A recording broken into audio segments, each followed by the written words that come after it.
السلام عليكم ورحمة الله وبركاته. بدأت المسرحية، عايزينها مسرحية الحكام كلها أهلاوية.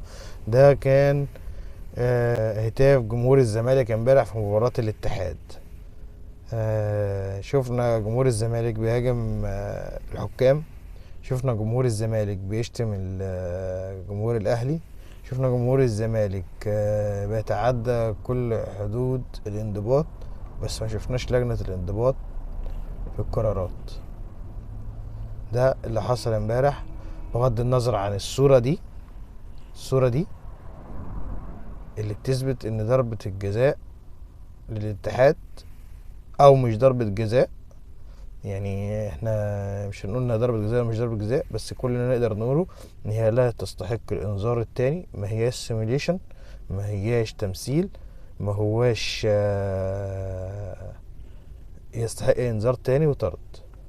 ان كنت عايز تدي الدوري ما يبقاش بالطريقة دي. خلاص بقى، احنا فهمناها خلاص. عايز تفوز اخد ضرب، ادي طرد. عايز تفوز ادي بلنتيات. عايز الزمالك يكسب ادي للفريق التاني طرد.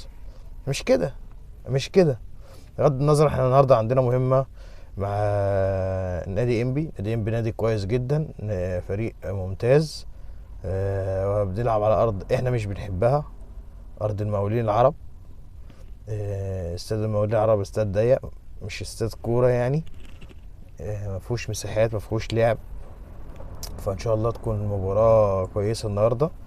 الاهلي داخل باستبعاد الشناوي، باستبعاد كهربا، باستبعاد خالد عبد الفتاح.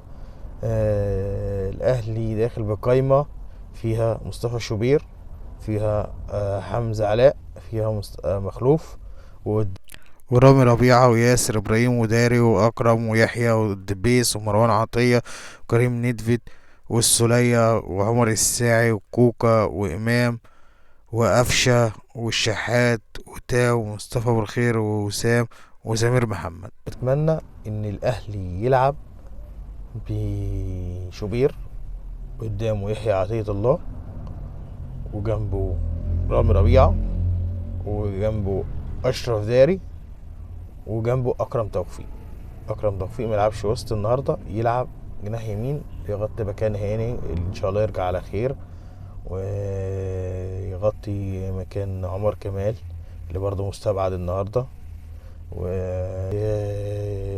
ويلعب قدامه مروان، امام، عمر الساعي. مروان، امام، عمر الساعي. احنا لازم نشوف عمر الساعي.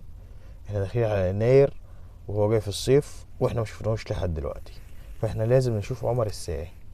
ويلعب قدامه حسين الشحات، بيرسي تاو، للاسف عندك طاهر مصاب، بيرسي تاو، وقدامه وسام ابو علي. ويكون في تبديلات ان شاء الله بين الشوطين، ينزل قفشه وينزل سمير محمد لو كان الماتش كويس. نفسنا نشوف سمير محمد، نفسنا نشوف محمد ابو الخير، نفسنا نشوف عمر الساعي اللي دفعنا فيه 50 مليون. وان شاء الله يكون الماتش ممتاز. ودي قائمة النادي الاهلي لمباراة انبي. ونتمنى ان الحكام ما تجاملش ولا اهلي ولا زمالك، اهلي ولا زمالك. انا بقول الاهلي الاول اهو، ولا زمالك. يا ريت نمشي كويسين، يا ريت لجنة التحكيم ما تبقاش ايديها مرتعشة، يا ريت الحكام ما تخافش من لون التيشيرت اللي قدامه. مش معنى ان انت بتحكم للاهلي انت بتحكم، انت قاضي في الملعب، انت مؤتمن على الملعب، مؤتمن على اللي بيحصل في الملعب. اللي هيحاسبك ربنا مش اللعيبة، اللي هيحاسبك ربنا مش اللعيبة ولا الأندية ولا الجمهور. نتمنى من الله ان الحكام ولا تجامل اهلي ولا زمالك، ويكون الدوري دوري نضيف. الشركة الألمانية عايزين يشوف لها دور. رئيس الحكام الأجنبي زي اتحاد الكرة ما قال زاني بوريدا، عايزين رئيس لجنة تحكيم. يا عم جهاز تطوير حكام أجانب. المهم ان احنا نطور الحكام، مش الحكم ينزل يحصل قدامه هتاف فيخاف فيحسب قرارات سلبية، من ضربة جزاء لطرد لانذار تاني وطرد. ادى 3 نقط للنادي، في حين ان الاتحاد كان عامل شوط اول عالمي على الزمالك.